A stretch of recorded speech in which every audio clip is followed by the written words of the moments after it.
بسم اللہ الرحمن الرحیم، السلام علیکم۔ 1906 میں اٹلی کا ایک ماہر معاشیات تھے جن کا نام تھا وفریڈو پریٹو۔ انہوں نے کلیہ یہ پیش کیا کہ 20% لوگ 80% جائیداد کے مالک ہوتے ہیں۔ اس نظریے کو 1940 میں امریکہ کے ایک الیکٹریکل انجینئر تھے جن کا نام تھا جوزف جوران، انہوں نے آگے بڑھایا اور کہا کہ اس کلیے کا اطلاق تو ہر شعبے میں ہوتا ہے۔ انہوں نے کہا کہ 20% ان پٹ سے 80% کے قریب نتائج ملتے ہیں۔ بڑی مثالیں دی انہوں نے، مثلا یہ کہ ملازمین جو دن بھر کام کرتے ہیں اس میں سے صرف 20% کام ان کا پروڈکٹیو ہوتا ہے اور 80% جو اس کے نتیجے ہوتے ہیں۔ انہوں نے کہا کہ کمپنی میں 20% ملازمین جتنی محنت کرتے ہیں بقیہ 80% ملازمین کی محنت کے برابر ہوتی ہے۔ ہماری سرمایہ کاری سے 20% سے جو منافع حاصل ہوتا ہے وہ 80% سرمایہ کاری کا جواز بن جاتا ہے، اور اسی طرح کسی سسٹم کے بیٹھنے کا سبب وہ 20% خرابیاں ہوتی ہیں جو 80% سسٹم کو بڑھا دیتی ہیں۔ یوں یہ 80-20 کا رول دنیا بھر میں مقبول ہو گیا۔ اس اصول کا اطلاق میں سمجھتا ہوں کہ سفر ناموں پر بھی ہوتا ہے۔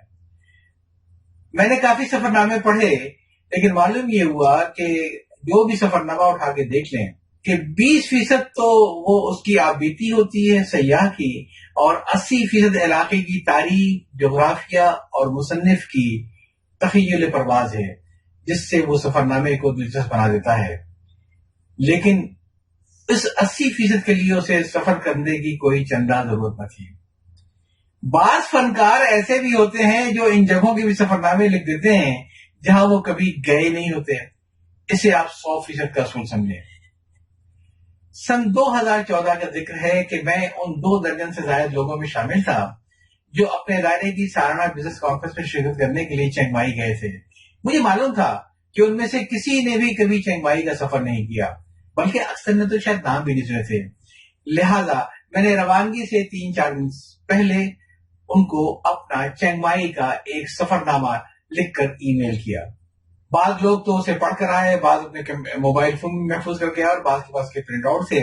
لیکن اس کا فائدہ یا نقصان یہ ہو گیا کہ جہاں جہاں ہم لوگ گئے ان جگہوں پر تو سب کو یہ محسوس ہوا کہ یہ وہ فلم ہے جو وہ پہلے دیکھ چکے ہیں، اور انہیں معلوم تھا کہ اگلا سین کیا ہوگا۔ چنگ مائی کا یہ دلچسپ سفر نامہ اگر آپ لطف لینا چاہیں تو اس وقت سنیں جب آپ کے پاس وقت ہو یہ پورا سفر نامہ سننے کا۔ اسے آخر تک سنیے گا، اس کا کوئی حصہ چھوڑیے گا نہیں ورنہ آپ کو لطف نہیں ہوگا۔ آئیے سنتے ہیں ایک یادگار سفر چنگ مائی کا۔ جب میں نے تھائی لینڈ کے خوبصورت شہر چنگ مائی کے سفر کا ارادہ کیا تو اپنے پرانے 2 تجربات کے باعث مناسب یہی سمجھا کہ پہلے مکمل معلومات لے لینی چاہیے۔ دراصل کم علمی یا لا علمی کے شکار میں پہلی بار بینکاک میں 1990 میں ہوا تھا۔ مجھے میرے دوست نے ٹھہرنے کے لیے بینکاک کے ایک سستے ہوٹل کا پتہ دے دیا تھا۔ جب میں نے ایئرپورٹ سے اتر کر ٹیکسی والے کو ہوٹل کا نام اور لوکیشن سمجھائی تو اس کی باتیں چل گئیں۔ اس نے ٹیکسی کا میٹر ڈاؤن کرنے کے ساتھ ہی ایک ایسی البم میرے ہاتھ میں رکھی کہ میرے ہوش اڑ گئے۔ ہوٹل پہنچا تو کچھ عجیب سا ماحول تھا۔ میں چیک ان کرانے کے بعد جب کچھ کھانے پینے کے لیے ریسٹورانٹ میں گیا، پیرے کو بلایا تو اس نے مینو کارڈ سے پہلے میرے سامنے ایک اور البم رکھ دی۔ مجھے یوں لگا کہ جیسے قے ہو جائے گی۔ ڈرائیور کا قصور تھا نہ بیرے کا۔ میرے دوست نے ایک ایسے ہوٹل کا پتہ دے دیا تھا جو سستا ضرور تھا مگر سستے ہی نہیں بلکہ بہت ہی گھٹیا اور بدنام علاقے میں تھا۔ مجھے وہ البم یوں ہی نہیں پیش کی جا رہی تھی۔ جہاں میرا قیام تھا وہ جگہ کسی اور وجہ ہی سے بڑی مشہور اور مقبول تھی۔ اچھا، میں کوئی ایسا متقی انسان بھی نہیں ہوں، میں بھی آپ ہی کی طرح ہوں، اندر سے کچھ اوپر سے کچھ۔ بقول شاعر، خلاف شرع شیخ تھوکتا بھی نہیں، اندھیرے اجالے میں پر چوکتا بھی نہیں۔ مگر مجھے جب یہ احساس ہوا کہ میں سڑے بدبودار کیچڑ کے پاس کھڑا ہوں تو ان لطیف جذبات نے میرا ساتھ چھوڑ دیا جو کسی صنف لطیف کو دیکھ کر دلوں میں پیدا ہو سکتے تھے۔ میں نے اپنے بچوں کے لیے کچھ کپڑے خریدے اور پھر اگلے کچھ دنوں تک اپنے آپ کو ایک ہوٹل میں قید کر دیا اور واپسی کی فلائٹ کا انتظار کرنے لگا۔ کہیں گھومنے بھی نہ نکلا کہ کہیں ایسا نہ ہو کہ اپنے ہی خرچے سے مجھے بینکاک سے کوئی امداد یعنی